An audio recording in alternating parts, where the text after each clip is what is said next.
Hey everyone, and welcome back to my channel. I'm here today to talk about the big elephant in the room, and that is job interview anxiety. If you've ever felt your hands sweating, or maybe your heart racing, or you are fearing that you're gonna go blank on an interview question, then you're not alone. So I'm here today to cover in this video some top tips that I've used to help me to alleviate my job interview anxiety and sound more confident on my interviews. Okay, let's dive in. Now, my first tip should come as no surprise if you've been on my channel for a while or watching any of my videos, and that is that preparation is key. The more prepared you are, the more comfortable and confident that you will feel, and you'll feel less anxiety around your job interview. So I would definitely start by researching the company, looking at their products or services, maybe their mission and values, and then I'd do a deep dive into the job description, highlighting certain qualifications that they're looking for in the candidate and how I can think of stories in my experience of how to show that I am a qualified candidate for this role. So in other words, I start to actually write out the stories I want to tell on my job interview that align with things that they are looking for in the job description and for this person in this role. So I really tried to frame it in that STAR method, but I have a hard time remembering acronyms sometimes. So sometimes I like to just write out the stories in terms of what was the situation, what was the process, and what was the result. So no matter what acronym that you use or what process that you use, that's really the main framework of how you want to articulate the stories in your experience and how they show that you're qualified for the role. Now, a big tip here though, when we're talking about preparation, is to really remember that it comes in two stages. So the first is actually writing down prescriptively everything that you would like to say on your interview, the stories that you would like to say to back up those qualifications that you have.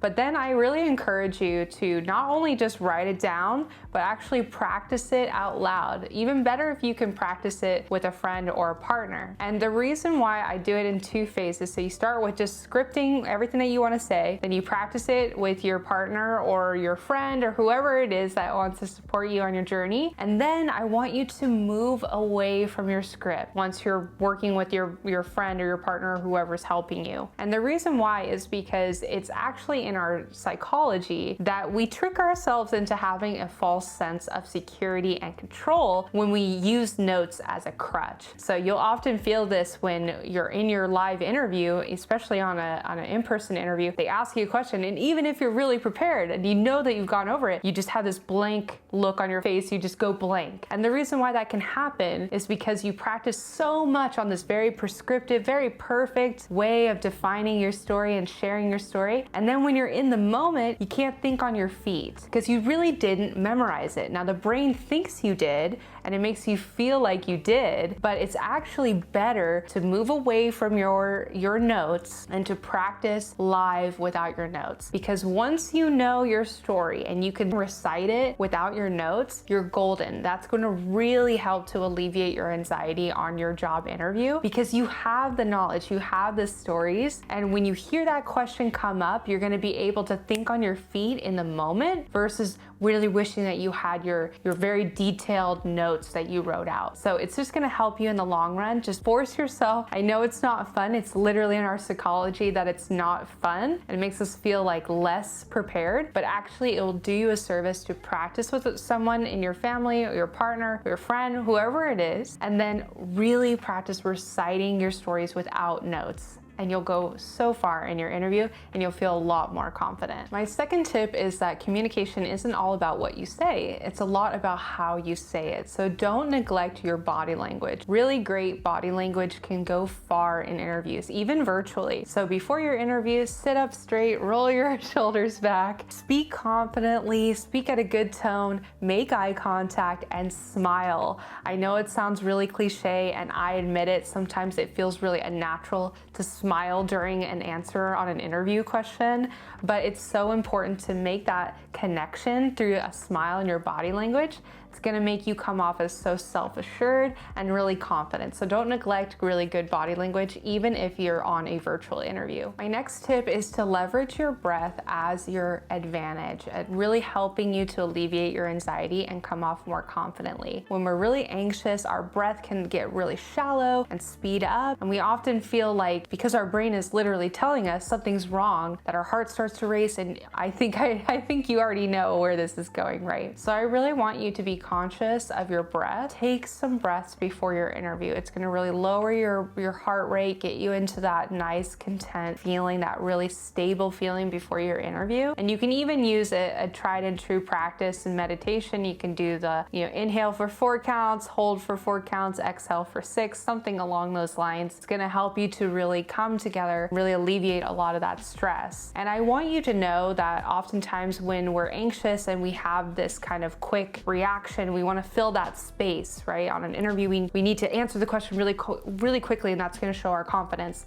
I want you to kind of break that cycle and accept that sometimes it's okay to take a pause and tell the interviewer that. They're not going to dock you for taking a little bit more time to be thoughtful in your response. So you can say something along the lines of, that's a really great question. Do you mind if I just take a second to think about my answer? Something as simple as that. It's not going to be used against you that you want to take some time to be strategic and thoughtful about what you want to say versus just word vomiting a stream of consciousness of everything that you could think of and all your experiences. That is going to hinder you more than taking a second to think about your answer. So just be really mindful that you don't need to have an answer right away. You can take a breath, you can take a second to think about what you want to say, and you're golden. And I want to make one more point about that kind of quick response that you can have where you want to just fill that space. It often can lead to you using a lot of filler words because you're just trying to fill that space, right? So you're going to say something like or so, or you can start to feel the pace of the conversation slow down because these words are not impactful. They're just filling the space. And so I think just taking the time to really practice, if you have a hard time with this right now, on filling the space with a pause. So anytime that you feel that kind of, I'm shooting a blank here, I don't know what to say, I want you to take the time to practice pausing in that moment. Just taking a breath, pausing, and then responding. The best way that you can practice this is actually by recording yourself, and then you'll see when you start using filler words. And that will help you to identify, okay, this is where that happens. I need to practice this story, or I need to take a breath. It's gonna really help you to optimize your interview prep, and then you're gonna feel less anxious and you're gonna come off as a more confident candidate. A lot of the time when you start to use a lot of filler words to fill up the conversation, it can come off as you're really nervous, you're not confident, you don't know what to say. And so practicing using your breath, practicing using that pause strategically is gonna help you to really shine on your interview, and it's gonna help you to get past all your nerves and show your qualifications that you are the right person for the role. Now, my next tip is kind of corny, but stay with me here, okay? I want you to really visualize success. I've worked with a lot of product marketing hopefuls that are trying to land their first product marketing role, and they tell me that they feel really good, they'll start to feel like they have the right qualifications for the role, that they're the right fit for the role, and then all of a sudden they start to overthink, they start to think, wow, I'm up against so many other people. Maybe they look on LinkedIn and they see, oh my gosh, 2,000 people have applied to the same role, like how am I going to stand out? And I really, really want you to try to calm that anxiety. And I know it's much easier said than done, but I want you to start to think, instead of going down that rabbit hole, start to think, what if this outcome was positive? What if I had my interview and the interviewer loves me? They love what I'm saying, they're nodding, they're agreeing, they think I'm a great candidate for the role. What if I am the most qualified person for this role? Not even what if, you are. I want you to start to think in that kind of frame of mind instead of going down that kind of rabbit hole of negativity. So I want you to really think to yourself, every time you start to go down there, try to reframe, redirect your mind. Say, I am the most qualified person for this role. They want to talk to me because I have the right experience to do what they need to do in this role. I am the only person who is applying for this role. And I know you might think that sounds silly, but on every interview that I've ever done, I have never once thought about other candidates. And I think that will really help you to alleviate your anxiety and to feel more confident on your interview. And I'm not saying that to toot my own horn. I'm saying that because I want you to do the same thing that I do so you can feel that. Because I want you to really believe that you are the only person who is applying to this role and who is qualified for this role. So focus your energy on that. What if the outcome is positive? What if this is going to be a great experience? And then you'll feel a lot more confident on your interviews. Next, I want you to create your own pre-interview ritual. I know this seems kind of silly as well, but you can listen to a playlist that you created on Spotify that really pumps you up. I have a workout playlist that I repurpose for things like this. Or you can do something like this where you print out your resume, and I print out the job description. This is what I do. And I actually underline the similarities. So I underline the qualifications, what they're looking for, and I underline maybe a bullet point in my resume, and I want to double click on that in my interview. So I know, okay, that's the story I want to tell if they bring up this thing that they're looking for. So it really helps me to be very strategic, and I feel very prepared, to my earlier point, because I know exactly what stories I want to focus on in my interview that align with whatever qualification they're gonna ask me about. Next tip is kind of along the same lines as a pre-interview ritual, and that is to really try to arrive early for your interview. So not 30 minutes early, because that's a little eager or a little weird, but maybe 10 to 15 minutes early. And you can even stay in your car if you get there really early. And the reason why I say this is because you're already probably feeling pretty heightened with anxiety right before your interview.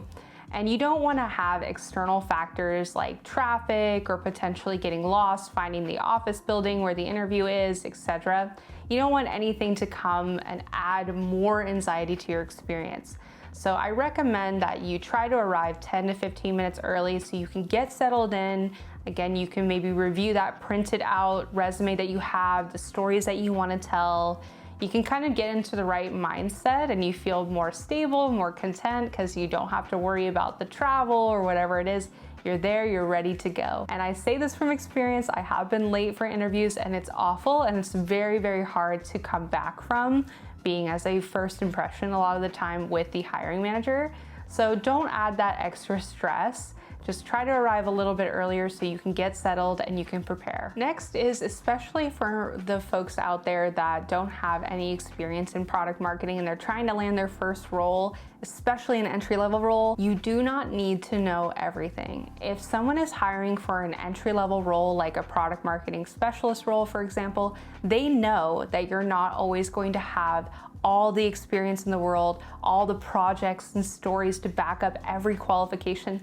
They know that. That's why they're hiring more of an entry-level position, right? They understand that they're going to need to train and going to need to support you in areas where you might not have direct product marketing experience yet. So don't fret if you get a question on your interview and you don't have direct experience. Now, in my previous life, I was in sales, I talked about this before, and I was transitioning into product marketing.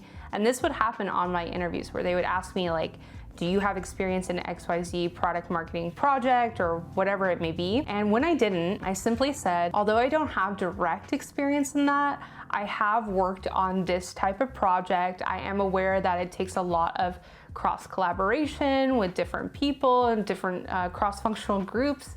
And I know what it takes to bring together, the team in order to get to that goal. And I'd really like more exposure in that area.